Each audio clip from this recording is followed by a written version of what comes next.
Warning: the following video contains spoilers from AMC's The Walking Dead. World Beyond. Hi there. They call me the governor, and while I do think that the Walking Dead universe should be expanded through new spin-off series and limited series, particularly a Rise of the Governor miniseries, hint, hint, AMC, the World Beyond is really beyond me. Now for the main TWD show and for Fear, I do reactions. For this show, I'm not going to react for a couple reasons. Now I personally have no connection to these characters. My rich history and known feelings about Daryl and Michonne and Rick makes it very relevant for the main show. Now Fear, people wanted me to react, so I did. And it's not kind of that far off from the main show, and some of the folks were in the main show. And another reason why I'm not going to do reactions for World Beyond is because they aired it right after the finale, and then they're airing it right after Fear. And Christ, I can't do 2 reaction videos for Walking Dead shows in a week. I need to sleep, but I can give you my review. Take Dawson's Creek, take out any romantic relationships, and then throw in a bunch of biters. That's pretty much it. You have these kids making dumb decisions, and instead of, do you want to see a dead body? It's, do you want to see an empty? Why do they always have to come up with a new term for the biters? You would think with handles like walkers and biters and rotters, there would be some duplication. Or just call them the dead for God's sakes. Empties. Dumb name. Now to summarize, these 2 sisters miss their dad. One is a goody two-shoes and the other is trying to be a rebel by making illegal booze. And we're also told she is a rebel. So that must be true. Now physically, they don't really resemble each other that much, so I don't know if they're half-siblings or step-siblings or, I don't know, it doesn't really matter.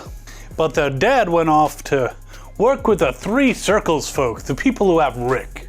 And apparently, this group can't be trusted, mainly because they don't trust anybody else with their locations or any information. And then there's this scrawny little kid who knows karate, and then there's this bigger kid who seems shy or anxious or something. They decide they're gonna join these girls on an ill-advised quest to go over 1,100 miles of biter-infested territory to find their dad, who they know is in New York, which is a big fucking state. So how are they gonna find him? Now, some character development was attempted, but honestly, I don't really connect to these characters as of yet. Now, to their credit, they didn't spend 3 episodes trying to figure out if they should go on a journey. They just decided to do it, and they went. And the whole not trusting the 3 Circles people, otherwise known as the Civic Republic, well, that was on the nose. From hearing a lie from the representative within like the first 5 minutes of the show to other unsavory things and ominous messages from Dad, they are clearly a bunch of assholes. Now there's also some mention of the night the sky fell, whatever that means. Plane crashes? Seems weird all the planes would crash all at once in the same area. I think they're being mysterious for the sake of being mysterious. And those girls, when they were much younger, had a hell of a time that night. Though some shit that Iris thought Hope went through, well, didn't quite happen the way Iris thinks.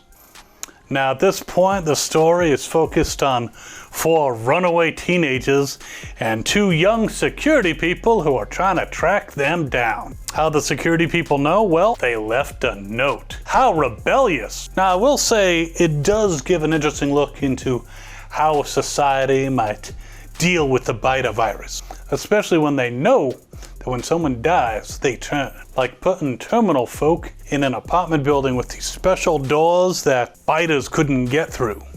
Now that's smart.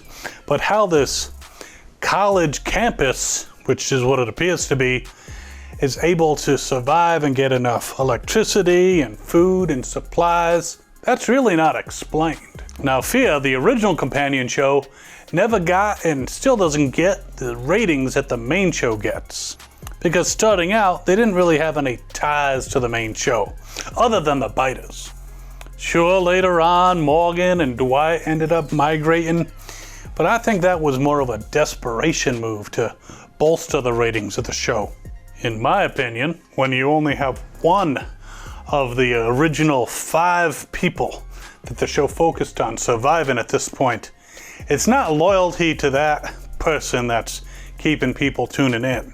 Now, this spin-off has even less of a connection to the original show, except of course for the promise of some revelations about Rick the Prick's disappearance. Now, I am gonna continue watching the show for a bit, see if I connect to the characters any better. Plus, I'm very curious about why the 3 Circles folks did what they did at the end. That is such a fucking waste of resources. It looks like the helicopters that couldn't come, but were actually there, were actually an invasion force? Yeah, I don't trust those fuckers. So I'll give my review of the next episode next week, obviously, along with my reaction to Fear. Until then, you can check out these other videos here.